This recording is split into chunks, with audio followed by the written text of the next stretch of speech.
Selamat datang di Blue Talks teman-teman semua. Hari ini kita sudah kedatangan lagi-lagi Kaprodi dari Magister. Nah, Magister apa? Hari ini sudah kedatangan Bapak Dr. Pambuko Naryoto SEMM. Yeay, Bapak terima kasih banyak sudah mau mampir dan hadir di acara Blue Talks hari ini Bapak ya. Sama-sama Mas. Terima kasih banyak. Bagaimana nih Bapak? Bapak boleh mungkin diperkenalkan dulu sekali lagi dan Bapak sebagai Kaprodi dari dari Magister Manajemen, kesibukannya apa aja nih Mbak sebagai Kaprodi ini? Iya, kalau dibilang kesibukan lumayan banyak ya Mas ya, gitu ya. Tetapi fokus memang di dalam Kaprodi Magister Manajemen saat ini adalah terkait dengan proses pembelajaran, mengembangkan dan mengevaluasi tentang kurikulum. Kurikulum itu karena itu kan harus bisa kita ikuti atau kita sesuaikan dengan perkembangan zaman yang saat ini terjadi. Setuju ya? Pak. Dari Bapak sendiri itu, menurut Bapak, Magister Manajemen di Universitas Budi Luhur itu punya fokus atau konsentrasi apa saja nih? Oke, khusus di Magister Manajemen Universitas Budi Luhur ya, kita punya 5 konsentrasi. Wow. Yang pertama adalah konsentrasi bidang keuangan, manajemen keuangan. Itu. Yang kedua adalah marketing. Yang ketiga adalah SDM, yang keempat itu adalah sistem informasi manajemen, dan yang kelima adalah manajemen pendidikan.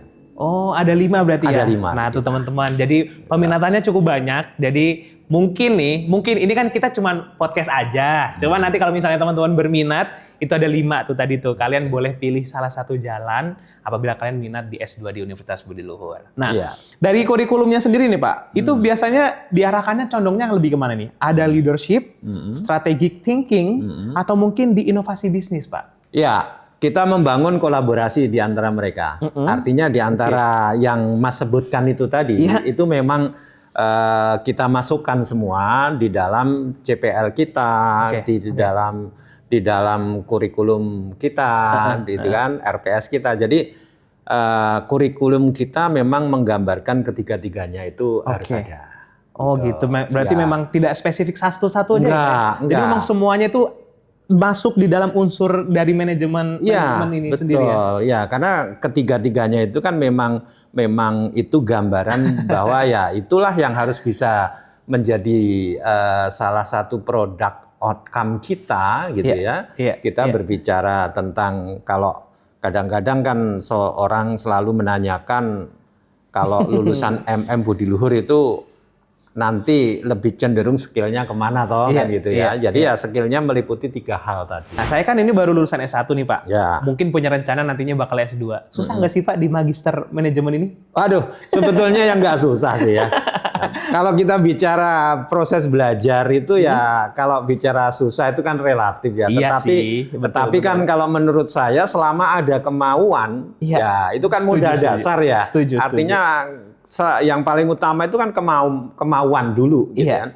Nah, kalau nanti mau ya kita dalam prosesnya di dalam MM Budi Luhur, saya menyebutnya begitu saja, MM Budi Luhur, itu prosesnya kita desain supaya ya memang yang akan dicapai oleh mahasiswa selama proses pembelajaran itu ya selesai gitu. Sesuai apa yang dia mau dari awal gitu kan gitu. Awal mulai itu pasti dari hati nuraninya dulu. Mau apa nggak mau dipaksa kayak gimana, kalau dari hatinya memang nggak mau, ya sama saja bohong.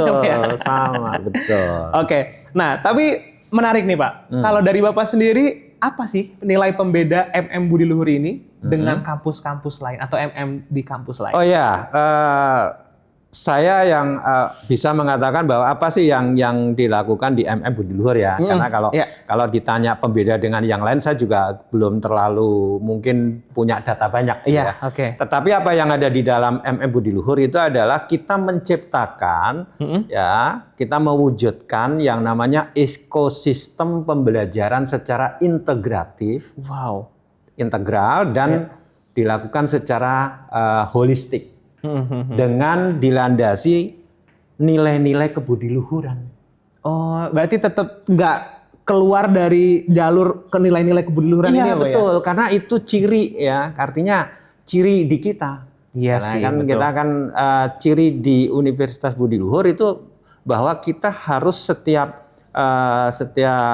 program studi itu kan bagaimana memasukkan nilai-nilai kebudiluhuran itu. Iya, iya. Yang itu yang nanti kita bisa kaitkan dengan integritas. Iya.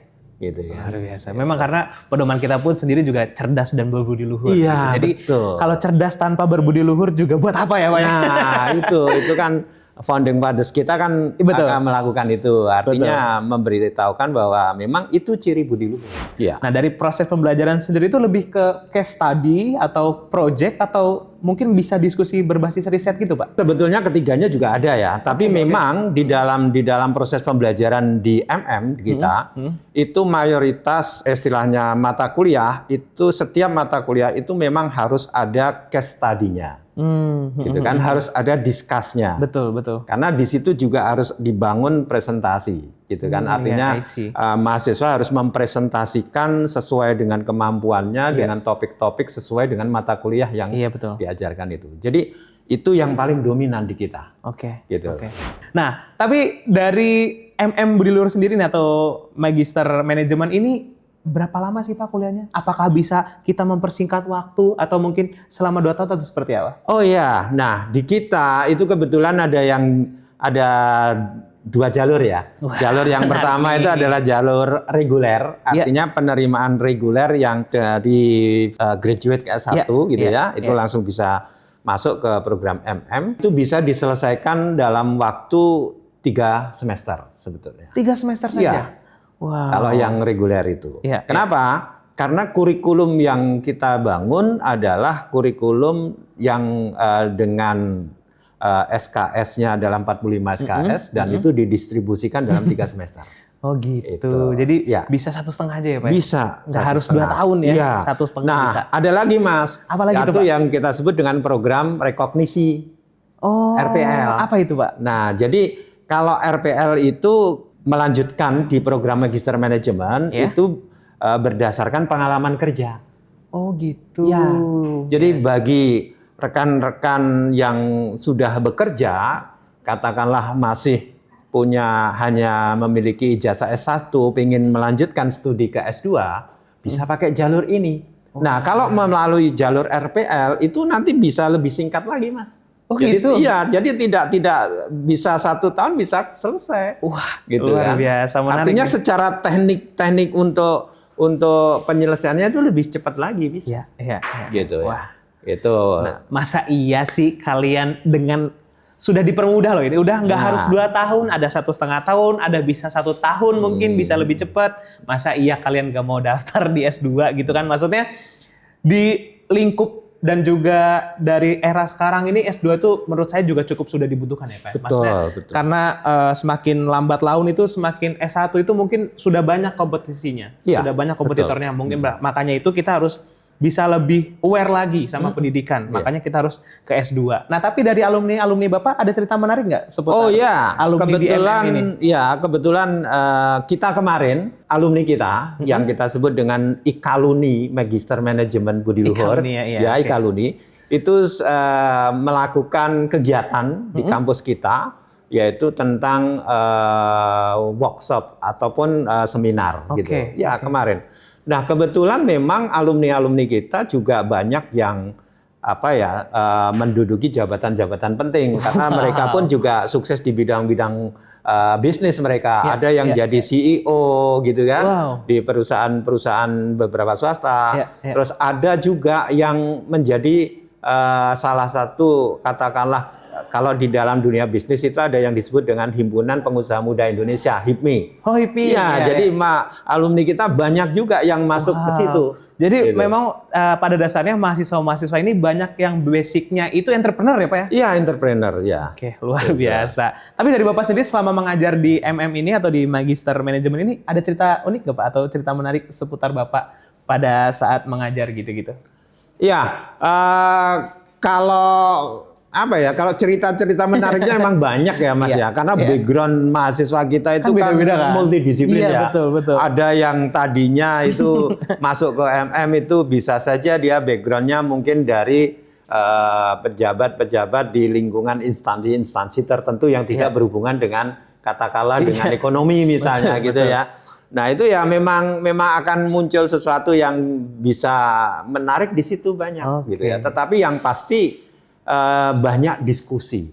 Itu ya diskusnya itu kita banyak karena mereka pun misalnya kalau kurang paham itu juga punya apa istilahnya ya keinginan bertanya untuk memahami sesuatu yang mungkin bagi mereka masih belum terlalu kuat. Nah itu mereka selalu mengutarakan. Justru dari diskusi itu malah menimbulkan insight baru ya Pak? Iya betul. Gitu ya. Karena balik lagi pada dasarnya itu case-nya itu adalah dari case tadi yang mahasiswa punya gitu. Mereka membawa bekal, nanti digodok bareng-bareng, dibedah bareng-bareng sehingga nantinya bisa mendapatkan insight yang menarik tentunya. Mungkin ada pendapat dari Pak dosennya sendiri atau mungkin dari teman-teman mahasiswanya yang lain.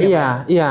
Karena kita selain ini ya Mas, selain discuss tentang persoalan-persoalan yang terkait dengan bisnis, tapi juga ada discuss yang terkait dengan riset-riset.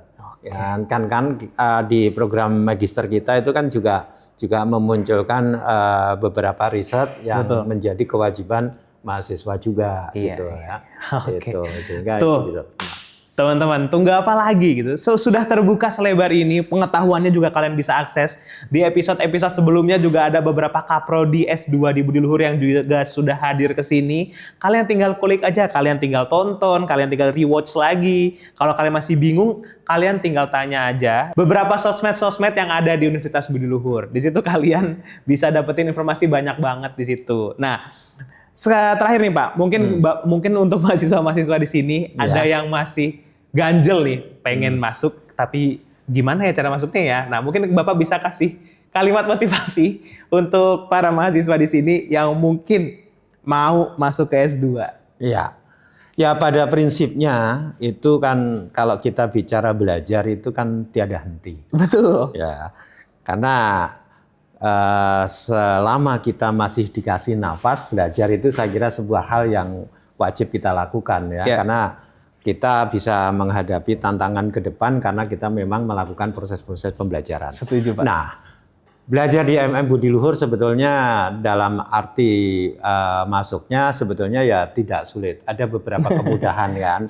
Jadi kalau nanti ada beberapa kesulitan yang terkait katakanlah dengan finansial, dengan proses pembelajaran, kita terbuka sekali untuk berdiskusi. Diskus ya Pak ya? Jadi diskus kita selalu kita buka, yang penting adalah kita ingin mensupport untuk mahasiswa-mahasiswa yang calon-calon mahasiswa S2 yang masih punya keinginan untuk lanjut studi. Jadi kita akan memberikan sebuah katakanlah ya membantu bagaimana supaya kita atau supaya calon mahasiswa ini itu bisa belajar di Budi Luhur. Iya, berarti benar-benar kalau luasannya itu sangat fleksibel. Kita fleksibel kita. Iya. Oke. Itu dia tadi teman-teman semua episode hari ini bersama dengan Kaprodi Magister Manajemen Bapak Dr. Pambuko Naryoto SEMM. Terima kasih banyak Bapak. Mas. Sangat banyak insight yang saya dapat hari ini. Semakin membuka mata saya untuk studi itu nggak hanya stop di S1 namun bisa lanjut ke S2. Semoga teman-teman juga mempunyai hal yang sama.